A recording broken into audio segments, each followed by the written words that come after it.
Welcome to a hopefully enlightening, there it is, next session on Bhagavad Gita Sadhana, a dedicated practice to really getting in touch with your real self.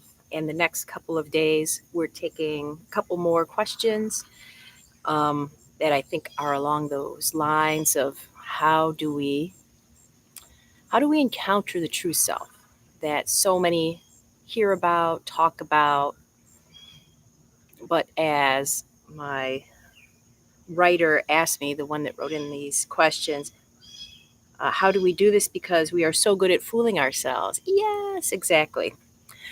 Um, let's get to the question.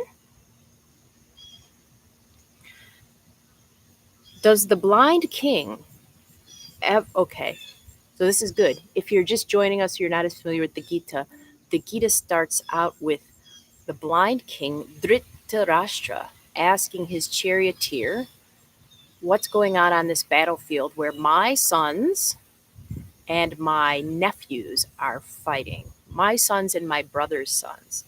And up until this point in the Mahabharata, if you read the stories, and there are many different versions of the Mahabharata, so the stories I tell, especially if you're from the southern Indian traditions, may not match exactly what I'm saying. But up until that point, it was one big family. Like the blind king treated both his sons, the Kauravas, and the 99, the 100, 101, how they're different counts, but his kids and then his brothers 5, and we're pretty sure about that count, um, children as well. He used to treat them the same because his brother passed away, so he had kind of adopted his nephews. However, as they got older, the blind king really played favorites with his kids and even turned a blind eye. See, the blindness is symbolic as well as physical, when his children tried to murder their own cousins. And so to kind of help assuage his guilt, the blind king is a study of ego. He represents our ego. Um, so when we're young, our ego is not fully formed. The ego can be good. It's our boundaries between ourselves and the world. It delineates us as an individual embodied being. So it's useful, but it can also cause problems as we get older if it's allowed to get away with certain things. So Dhritarashtra represents our ego, and one of the things the ego does when we're younger, the world is ours, basically. It's like the world, I am the world. But then as we get older, we learn to split. Okay, wait, this is my part of the world, and this is your part of the world.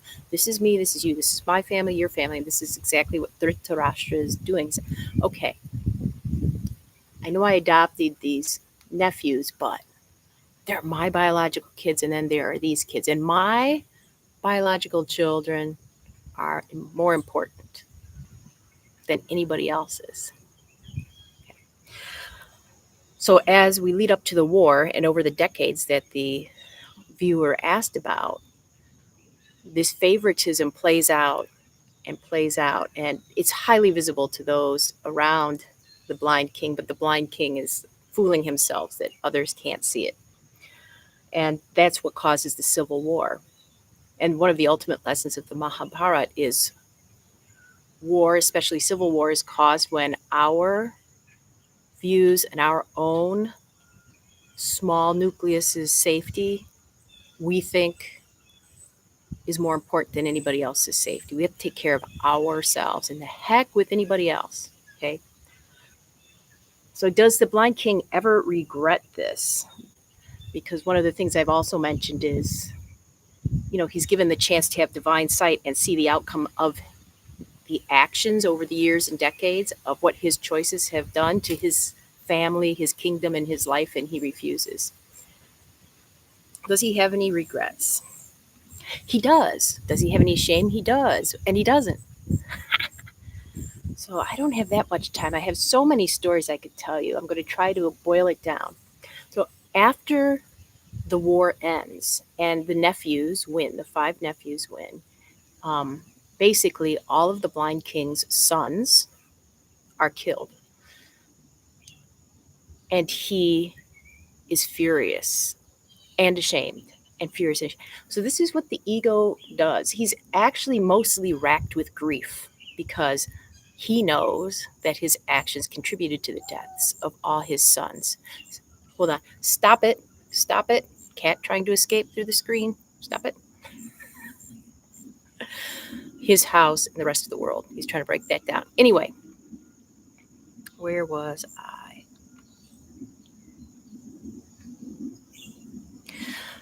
So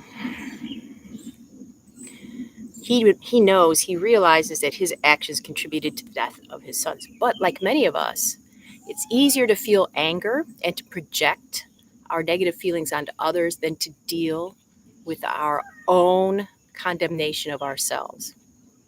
So even though he knows that he's at fault, he blames everybody else, especially his five nephews, for this problem. And it is said that at the end of the war, we can see the ego playing out here. So at the end of the war, Yudhishthira, who represents truth and justice, has triumphed. He is the eldest of the blind king's nephews, and he pledges, even though his uncle was the cause of all this suffering, to take care of his uncle. He says, "You're still like my father. You will have a place of honor. I will take care of you."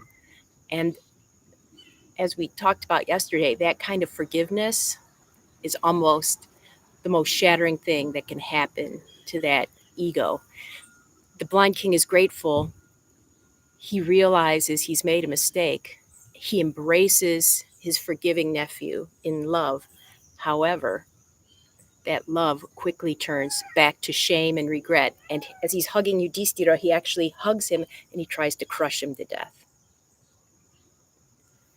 Krishna realizes this is going to happen. So as the blind king goes to hug Yudhishthira, Krishna pushes him out of the way and puts a statue there instead. And so the blind king thinks he's hugging his nephew, and then he starts crushing him and he shatters the statue.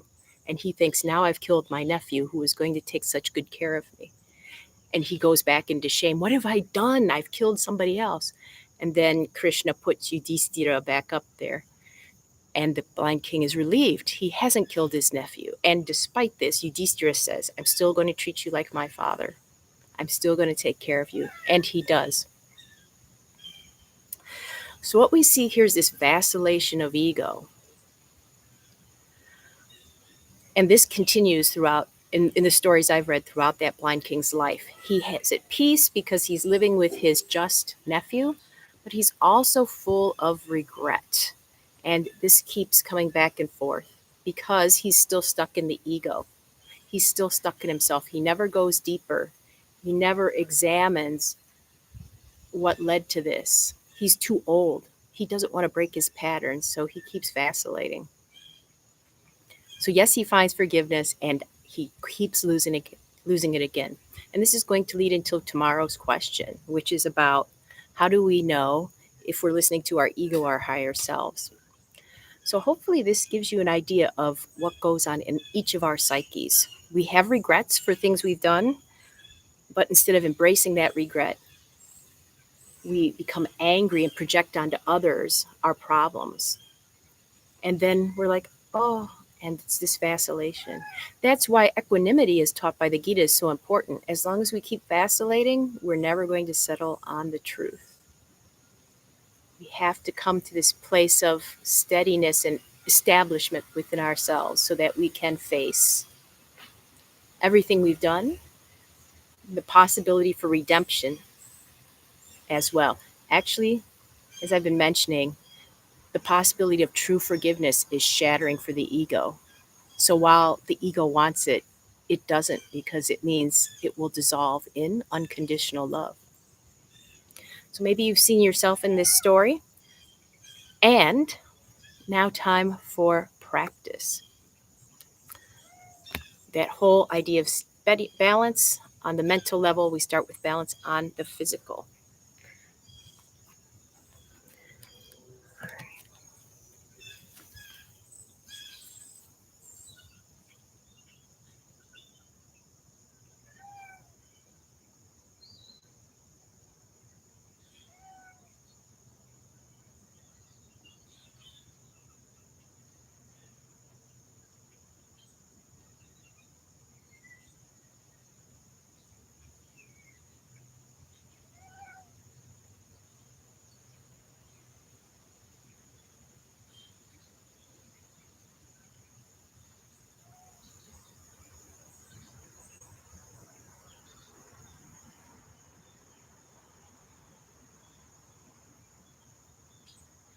Let's switch.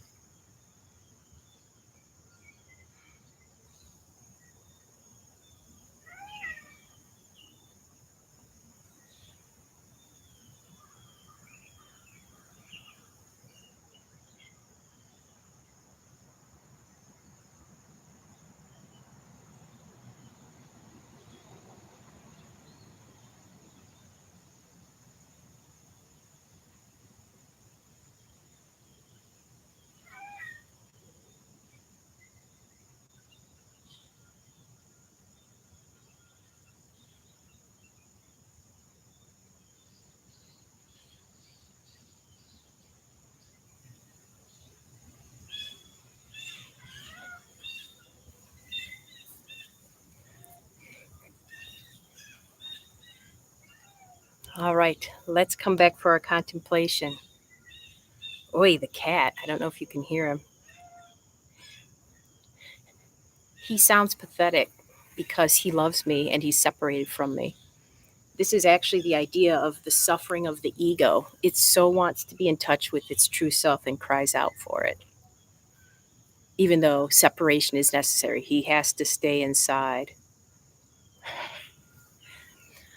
So today I invite you to contemplate how you may be facing your regrets.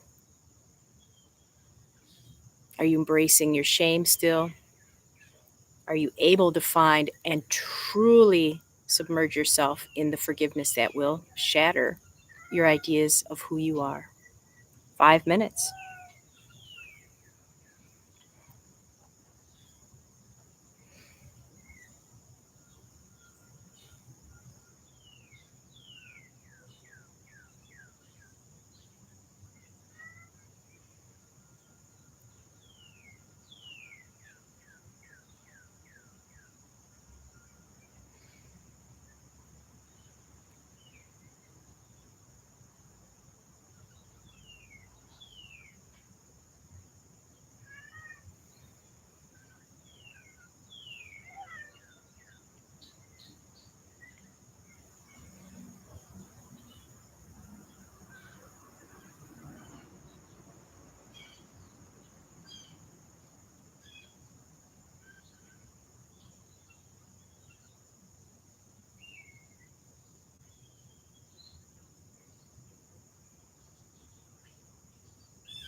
coming back from that contemplation.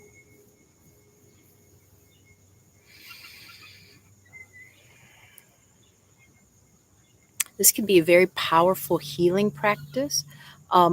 Something else to let you know, healing in community. So past couple of days, I've had the link down below. We're having a free healing meditation on Saturday. If you want to join your energies to those that do this practice and don't do this practice, but everyone's seeking healing on any level. Forgiveness can be the start of healing. So today, I'm not dedicating this to a particular person, but I encourage you to think of somebody in your life who's always provided you with that forgiveness, acceptance, and unconditional love, and to do something special for them. If they're not around, maybe say a chant or a prayer for them. If they are around, maybe just let them know you're thinking of them. So to all of them and to all of you, I can't wait to answer question number 3 tomorrow. Until then.